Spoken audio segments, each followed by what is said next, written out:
নমস্কার বন্ধুরা, পর্ণার রান্না ও বাগান চ্যানেলে সবাইকে স্বাগত। আজ চলে এলাম নতুন একটি রান্না নিয়ে, কাতলা মাছের সবজি ঝোল। খুব গরম পড়েছে, তাই হালকা সবজি দিয়ে হালকাভাবে মাছের ঝোল হবে। কি করে করবো চলুন দেখুন। প্রথমে কাতলা মাছটাকে ভালো করে ধুয়ে নুন হলুদ মেখে নেব।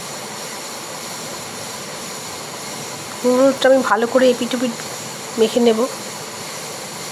মেখে আমি মিনিট 10 রেখে দেবো, তাহলে ভালো নুনটা ঢুকবে ভেতরে। এইভাবে মেখে নেব। দেখুন, অনেক সময় মাছে দেখবেন নুন ভালো করে হয় না, তার কারণ আমরা হয়তো সময়ের অভাবে সঙ্গে সঙ্গে মেখেই অমনি করে ফেলি, কিন্তু একটু যদি রেখে দেওয়া যায় তাহলে ভালোভাবে নুনটা ঢোকে। আমি এইভাবে এপিট ওপিট করে ভালো করে মেখে আমি মাছগুলোকে ভেজে নেব। হ্যাঁ, এইভাবে দেখুন, এইভাবে মাখবো।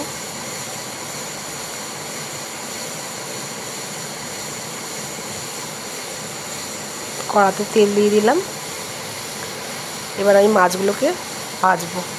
মাছ আমি একটু কড়াই ভাজি, নাহলে মাছের ঝোলের টেস্ট হয় না। দেখবেন মাছটা যদি কড়া ভাজা হয় তাহলে খুব কম তেলে রান্নাও খেতে ভালো লাগে। আমি 3টে করে মাছ ভেজে নেব, বেশি একসাথে দিলে পরে গায়ে গায়ে লেগে যাবে। এবার আমি মাছগুলোকে উল্টে দিচ্ছি।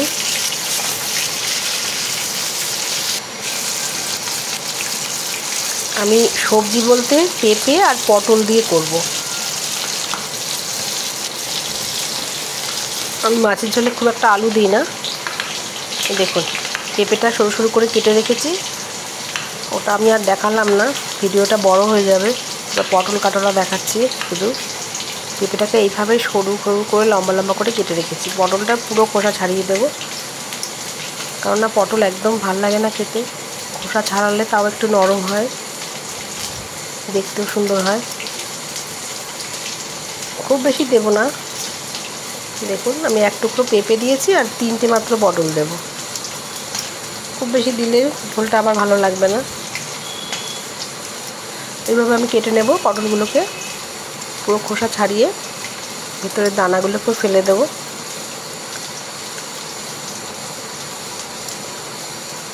কার কার এরকম ঝোল ভালো লাগে আমাকে কমেন্ট করে জানাবেন। আমার রান্নাটা ভালো লাগলে লাইক কমেন্ট আর সাবস্ক্রাইব করবেন, আর ফেসবুক থেকে দেখলে পেজটা ফলো করবেন। হয়ে গেছে আমার পটল কাটা। এবার মাছ ভাজাটার কী অবস্থা দেখি। হ্যাঁ, মাছ ভাজাটাও এদিকে হয়ে গেছে। মাছ ভাজাটা আবার আমি নামিয়ে নেব প্লেটে। এক এক করে নামিয়ে নেব সব মাছ ভাজাগুলো। আচ্ছা, মাছ ভাজাটা নামিয়ে রেখে আমি সবজিটাও একটু ভেজে নেব, তারপর আমি পুরো তেলটা একটা বাটিতে ঢেলে রাখবো।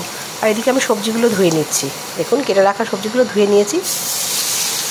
এই মাছ ভাজার তেলে সবজিটা একটু হালকা করে ভেজে নিয়ে তারপর আমি সব তেল বাটিতে ঢেলে রাখবো, কারণ ওই তেলটা দেবো না।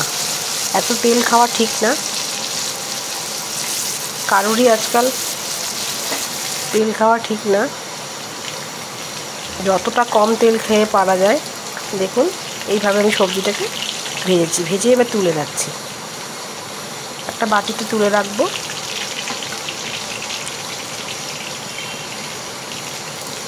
সবজির টুকরোগুলো তুলে নিলাম। সবজির গায়েও বেশ খানিকটা তেল লাগা থাকবে, অতএব আমি যদি তেল নাও দিই তাতেও ওইটাই আমার হয়ে যাবে।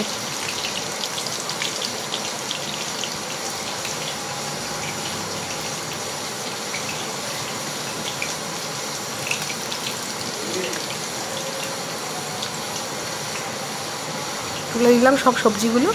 এবার আমি কড়া থেকে সমস্ত সাঁড়াশে দিয়ে ধরে, দেখুন খুব গরম কড়াটা, সাঁড়াশে দিয়ে তুললেই বাটিটার মধ্যে আমি সব তেলটা ঢেলে রাখবো। একটুখানি শুধু কড়াতে যা লাগা থাকবে ওইটুকু থেকে আমার রান্না হবে। এবার আমি একটু জিরে, একটু শুকনো লঙ্কা, ভালো গন্ধ আসবে বলে, আর একটু তেজপাতা দিয়ে দিলাম। তারপরে আমি একে একে মশলাগুলো দেবো। প্রথমে আমি এখানে দিলাম আদা পাউডার, হলুদের গুঁড়ো 1/2 চামচ করে সবই দিচ্ছি। জিরের গুঁড়ো দিয়ে দিলাম, লঙ্কার গুঁড়ো, আদা পাউডার আমি কিনিনি, বাড়িতে বানিয়েছি। কিভাবে বানিয়েছি পরে একদিন দেখাবো অন্য ভিডিওতে। নুন দিয়ে দিলাম খানিকটা। এবার আমি সবজিগুলো দেখুন দিয়ে দিচ্ছি। সবজিগুলো দিয়ে একটু নাড়াচাড়া করব, সামান্য একটু জল দিয়ে নাড়াচাড়া করব। এই একটুখানি জল দিয়ে দিলাম, নাহলে পোড়া লেগে যাবে। দেখুন কালারটা কত সুন্দর এসে গেছে। এবার আমি পুরো জল দিয়ে দিলাম মাছে। যতটা ঝোল করব সেই মতন করে ঝোলটা এরকম ফুটবে দেখুন। এবার আমি ভাজা মাছগুলো দিয়ে দেবো। ফুটে গেলে নামাবার একটু আগে ভাজা মাছগুলো দিয়ে দেবো। দেখে মনেই হচ্ছে না যে আমি এত কম তেলে রান্না করেছি, কম মশলা কম তেল। আসলে মাছ যদি ভালো করে ভাজা হয় আর সবজি যদি ভাজা হয় তাহলে তেল লাগে না, রঙও সুন্দর হয়। এইভাবে করে খেয়ে দেখবেন, সত্যি বলছি খুব ভালো লাগে খেতে। একটা মাছের ঝোল দিয়েই ভাত খেয়ে ফেলতে পারবেন সব।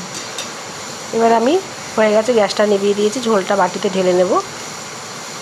এবার আপনাদের দেখাবো কেমন সুন্দর হয়েছে দেখতে। দেখুন সবজিটা খাওয়া হবে, মাছটাও খাওয়া হবে।